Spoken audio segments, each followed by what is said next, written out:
11 News reporter Aley Davis is live. 11 News reporter Aley Davis got 11 News reporter Aley Davis. Live from the studios at Brigham Young University. Simply walking through airport security could cost you thousands of dollars. 11 News reporter Aley Davis takes an in-depth look at the consequences of forgetting.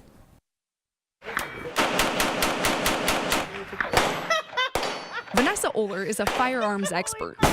She's been going to the Provo Shooting Sports Park for years. I think the first memory that I ever had was as maybe a 2-year-old trying to keep earmuffs on my ears. This is the ammo for this day. Oler knows guns like the back of her hands. So this is called rimfire. But she also knows gun law really well. So you kind of create this triangle right here. Enough to know that she can't bring her guns on the inside of an airplane cabin. I talked to the Delta Skycap guys. They're just like, hey, I have some firearms to declare. And they're like, okay. And they take me right over to this curtained off area. TSA agents are there. They open up the gun case. They make sure they're all unloaded. They put a hot pink tag in it that says, yes, we've checked this. Utah is known for its hunting and shooting sports, but not everyone keeps safety in the crosshairs. Ceasefire! Ceasefire! In fact, 14 people have brought guns through Salt Lake Airport security this year. The airport seized 75 guns last year, almost twice as many as the year before. More people are carrying guns, I guess, and just not paying attention to where they have them when they come to the airport. Airport Police Chief Craig Vargo says the #1 reason people bring a firearm through airport security? I forgot. But simply forgetting to declare a weapon comes at a high price. You got a criminal charge, so you're looking at a Class A misdemeanor. Plus potential jail time, a $100,000 fine, and even a federal charge. We do take their firearm, we put it in evidence, and then it's up to the courts on whether or not they get that back. Usually what happens is that gun gets destroyed. Anything that got returned? Joel Perez works at Gunny's. He's a concealed weapon carrier. Perez says he's come close to walking through a courthouse security with his gun on him, but not at the airport. I gotten, feet away from going through, and as I'm checking for metal objects and taking my belt off and stuff like that, I remembered my gun. Both Perez and Oler say it's easy to forget. If I'm carrying consistently on my person, it's like a cell phone. You're never really aware that it's there, but when it's not there, you're like, ooh, I feel naked. But airport security does not take forgetting lightly.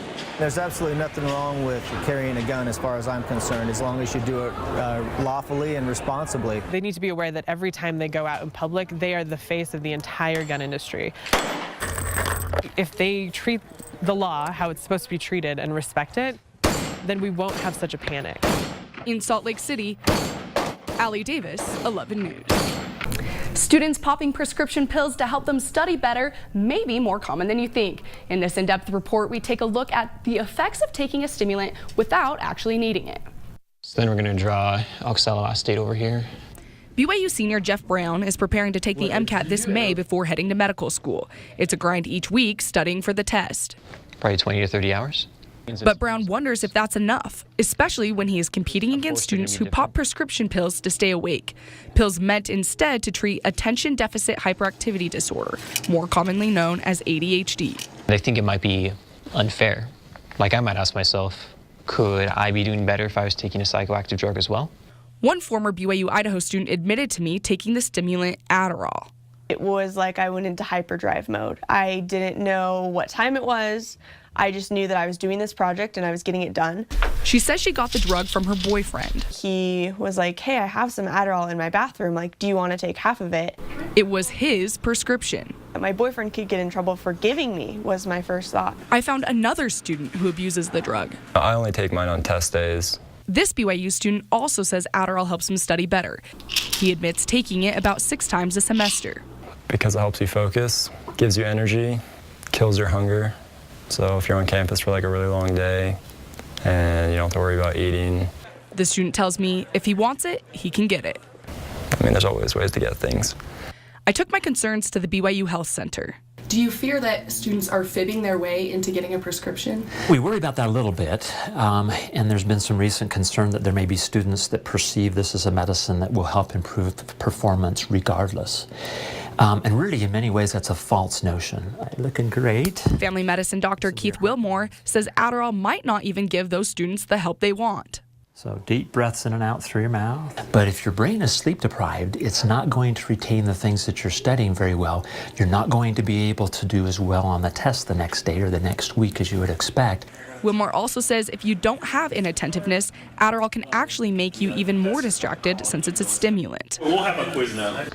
Adderall is a Schedule II controlled substance drug, meaning if you got caught abusing it, you could be charged with a misdemeanor, pay a fine, go to prison, or even get kicked out of school. BYU Public Health Director Dr. Carl Hansen used Twitter to conduct a study tracking Adderall abuse. We noted that students were abusing it during the times that you would think they'd abuse it, and that's during final exam times and also during the middle of the week when their studies are probably a little more intense.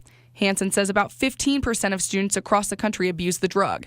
Nearly 2/3 get it from their friends. I've had probably 2 or 3 people ask me. BYU student Kimball Hill knows what it's like to have friends approach him about his prescription. Like, can I try some? It sounds like it's really helping you. And the other one was someone who had done it before that was just like, oh, are you in the business or whatever? He says some people are willing to pay $25 to $30 a pill. Every time he tells them no. It's an amphetamine, just as other drugs are, other stimulants that can become very addictive.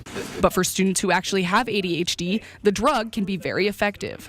It really helped me do better in school. It's helped me through college. I can notice a huge difference when I don't take it. Unfortunately, not everyone who takes it has a need. And on our campus, it's an honor code thing, right? The students are encouraged to live the honor code. And if someone is taking Adderall without a prescription, that's abuse, and that would be a violation of our honor code on this campus. Dr. Wilmore tells me there is no blood work required to be diagnosed with ADHD, only subjective written and oral exams. He says this may contribute to the problem. Your heart towards the sky. Last month, we told you about yoga sessions people were having with sharks swimming in tanks next to them at the Living Planet Aquarium in Draper. A couple local college students created yoga with a different twist. 11 News reporter Aley Davis got a first-hand look.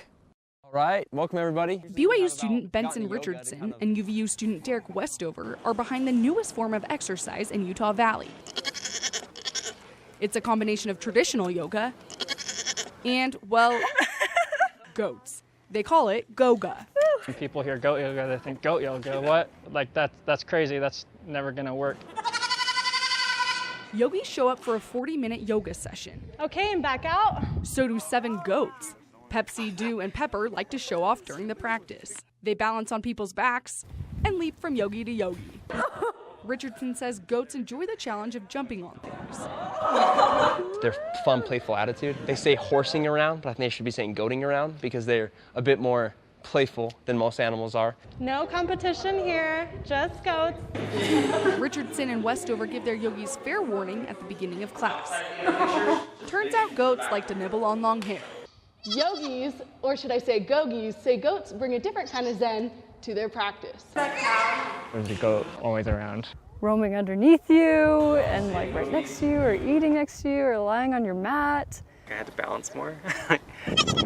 We strapped a GoPro, well, Goat Pro, to Pepsi's back. Here's her view from down below. Sometimes the goats wander from class. Pepsi even jumped off a 4-foot ledge. What a bad goat. Westover says Goga is about more than just having a good time. I've seen how animals can touch the lives of anyone, whether they're sick, whether they're old, whether they're even just stressed out. Typically it's the zen they want to find, right? The peaceful zen. And here what we find is kind of a mix of animal therapy, so it provides a bit of a spirit booster. Between mastering yoga poses and feeding on grass, it's a long day. Even the goats get tired of the play.